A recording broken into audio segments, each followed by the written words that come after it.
So, you want to be a leader. Do you need a degree?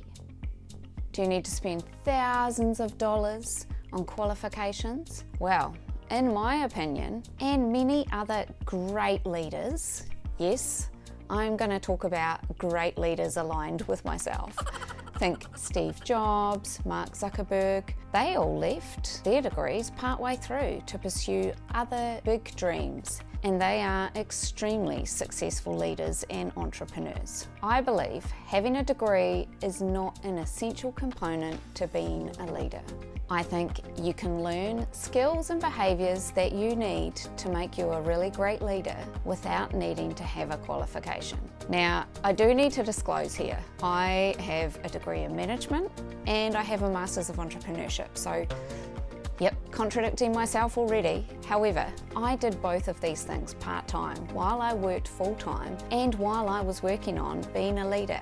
I do believe they contributed to me thinking critically and interacting with others with a wee bit more skill than what I probably could have learned on the job. However, I don't believe it was my qualifications that got me really good leadership positions that I have had over the years. Now, welcome back everybody. If you don't know me, my name is Nikki. I've been in leadership roles for over 17 years. I have started from just 2 people reporting to me to a large organisation with multi-locations, leading leaders, and very happy to have you here and share some of my leadership insights. I'm going to share with you some of my tips, starting off with the 5 tips that I believe you need to be a great leader. Tip number 1 is communication. You need to be able to clearly communicate in leadership roles. So you need to be able to understand what methods of communication work for your team. You need to be able to respond to various forms of communication, be that written, spoken, any form, texting, any form at all. It is very, very important, and not all methods of communication will work for every member of the team, and you need to learn what does work and where your strength lies. And I know which of my team members requires verbal communication, which requires detail, more time taken with them in conversations, and those who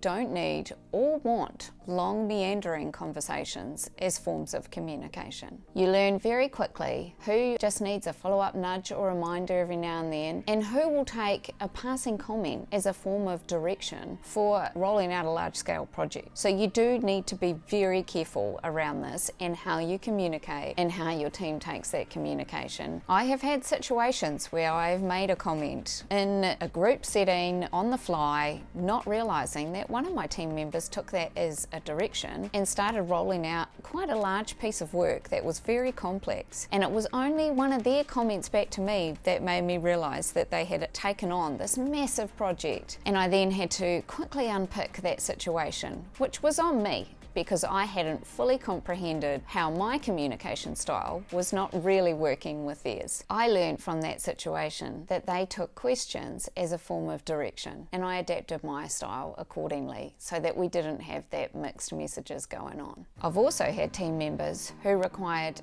the full details of actions that they needed to take. So it could be that we're in a meeting and they then want the breakdown of who's doing what and the name beside the person of taking those actions. There are a lot of situations in leadership where you actually can't take that level of detail or time. And if you are leading leaders, you probably shouldn't need to. However, you do need to know how different people want to work, and you need to work with them. So we came up with a really great way of me just summarising quickly the key points and who was going to do them. That helped them clarify what actions needed to be taken and what they were responsible for. So learn what works for your team in terms of communication, which builds into tip 2, know your team. You really do need to know your direct team, whether that is the people that directly report to you, or if it is a smaller group, the whole team. You may have the privilege of being able to lead a smaller team where you can actually get to know each person individually. However, if you are leading a large group of people, this really isn't possible. You won't have the time or resource to be able to get to know every individual personally. However, you should definitely know your direct reports well. You should be taking the time to understand how they work, what their strengths and weaknesses are, what things they like doing doing so that you can work together on projects and be helping them with their own development by either giving them the projects that they know they need to do more work in because that's a development opportunity for them, or the ones that they really enjoy because that will actually give them more fulfillment out of their work. This helps to motivate them. And also, being a leader isn't serious all the time. You've got to enjoy your work, you need to have fun, you need to make time to relax with your team and get to know them on a more personal level as far as either party is prepared to share. Remembering those little things, remembering that they said that they were going out for dinner and coming back round to them and asking them how that went and genuinely wanting to know. You can't fake that stuff. Your team will pick it up and they won't tell you anything because they know you're only asking so you look like a good leader. The niceties of asking people how they are and actually caring about their response cannot be overlooked. We're at work for a very long period of time and we all have lives outside of work. We all have family and friends and responsibilities, and they sometimes eat into how we feel each day when we come to work. So take the time, get to know your team, share with them what you're willing for them to know about your personal life too. You're not a robot. This all helps to build a really solid team that trust each other and respect each other. Now, tip number 3, you also need to know yourself. This is actually really important. You need to know what your strengths and weaknesses are so that you know where you need to add a little bit more time to build on those. So for me, I know that one of my weaknesses is detail. I don't want a whole lot of detail. So when I'm leading a large team, I actually can't have a whole lot of detail. That's all about the trust in the other people that work and that they're all doing the right things so that you can continue to lead. However, it is a bit of a problem when I do need that detail. So I've been very open about how I don't like detail. Give me bullet points. What's the bottom line? Just tell me the big thing. And my team will often joke with me and remind me that I know you don't like the detail. However, the reason that you need to know the detail for this situation is X and Y. And because I trust them, I listen. And it does actually make me laugh that they know me that well, but it's good because it ensures that I get what they know that I need. At the same time, I am aware that is something that I declare up front. Number 4 is diplomacy. Now, you can go in and tell everybody what they need to do and just go, this is it, this is what you're doing, done. However, I have found that that rarely works successfully unless it is, hey guys, this is a one-off, we need to do this, or this is the situation, this is the reasons why it needs to happen. So yes, you can go in and give direction. You will definitely need to have times where you just make the big call and everybody has to follow suit. However, I try and lead with a, hey, this is what I'm thinking, get some feedback, and use a bit of diplomacy around things that I think we should implement, because often it is actually the people doing the role, or it's people around them that know better than I do about how things could work better. You also need to think about a level of diplomacy when you're dealing with people in your role as the leader. You can't be as open and frank as what you would be with your peer in the same sort of role as what you are with someone who reports to you. You need to remember that when you divulge information to somebody, when it's coming from someone who is their direct report, they will read into it differently to what they would if they were your peer. Because the way you talk to a peer is kind of a conversation between friends at times, whereas you cannot afford to be doing that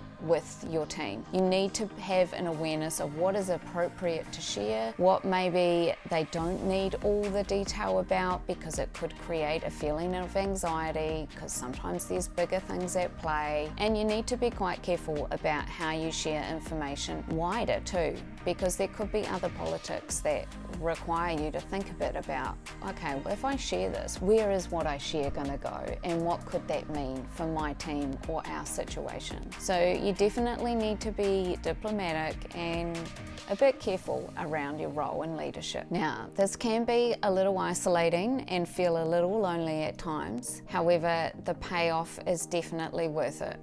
You can't afford to be speaking out of turn or giving your team a sense of anxiety that you may be feeling. But you need to be a bit more diplomatic about how you speak and how you communicate. Tip number 5, can be a little bit difficult if you have an ego. Now, you really need to get the opinions of others to know how things are going. Tip number 5 is around seeking feedback. Now, if you have an ego, you're going to have to check that at the door. You're definitely going to hear stuff that you don't want to hear about yourself. However, you can't know everything about yourself from your own perspective. You need to hear how others perceive you and how they're feeling about your style and whether it's working for them. So I will seek feedback in forms of one-on-one coaching, asking them to be really honest. How could we do that better? What does work for you? You also want the wider team feedback, so you can do that by going and asking people individually. However, people can feel that's a little career limiting. So you may not get exactly what you need in that situation. So perhaps it's surveys or getting your direct reports to give you some more honest feedback from their team as well could be another way. But you need to be open to receiving feedback. And sometimes that feedback is not packaged up in a nice pretty little picture. It could be blunt and it could be cutting and it could hurt your feelings. However, you need to kind of grow a bit of a core of steel and be able to take it on and think, okay, I can see that's relevant, or that has nothing to do with me and that is actually because they got sidelined on that project. You can see that stuff and you'll know what that is, and you'll know the bits that really hit you hard.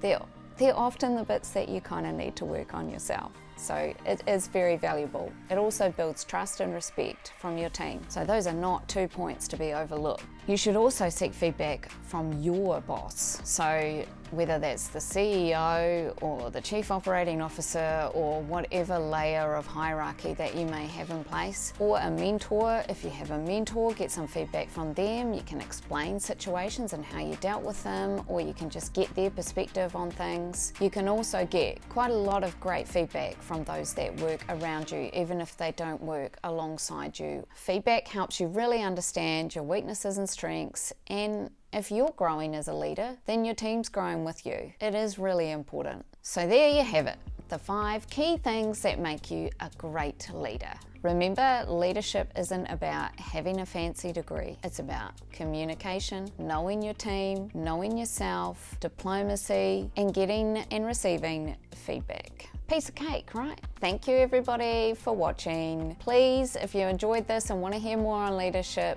hit subscribe, and I'll see you in the next one.